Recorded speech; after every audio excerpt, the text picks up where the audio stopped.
నమస్కారం ఈటీవీ 360కి స్వాగతం. ముందుగా ప్రధాన అంశాలు. ఛత్తీస్గఢ్ ఎన్కౌంటర్లో మావోయిస్టు అగ్రనేత శంకర్ మృతి. త్వరలో దేశానికి నక్సలిజం నుంచి విముక్తి లభిస్తుందన్న అమిత్ షా. కాంగ్రెస్ ప్రభుత్వం ఏడాది కూడా ఉండేటట్లు లేదన్న కేసీఆర్. సీఎంతో పాటు ఎమ్మెల్యేలు వేరే పార్టీలోకి జంప్ అవుతారని విమర్శ. కేసీఆర్ వ్యాఖ్యలపై తీవ్రస్థాయిలో మండిపడ్డ మంత్రి వెంకట్రెడ్డి. సంపూర్ణ ఆధిక్యం ఉన్న ప్రభుత్వం ఎలా కూలుతుందని ప్రశ్న.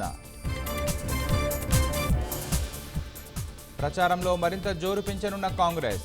ఎల్లుండి నుంచి రాష్ట్ర వ్యాప్తంగా సీఎం పర్యటనలు. తమిళనాట ఎన్నికల్లో ఆసక్తికరంగా ముక్కోణపు పోటీ. డీఎంకే, అన్నా డీఎంకే, భాజపా గెలుపు వ్యూహాలు. మాజీ ఎమ్మెల్యే షకీల్ కుమారుడి చుట్టూ బిగుస్తున్న ఉచ్చు. జూబ్లీహిల్స్ రోడ్డు ప్రమాదంలోనూ నిందితుడిగా కేసు. సీతారాముల కళ్యాణానికి ముస్తాబైన భద్రాద్రి. స్వామివారికి పట్టు వస్త్రాలు సమర్పించనున్న సీఎస్.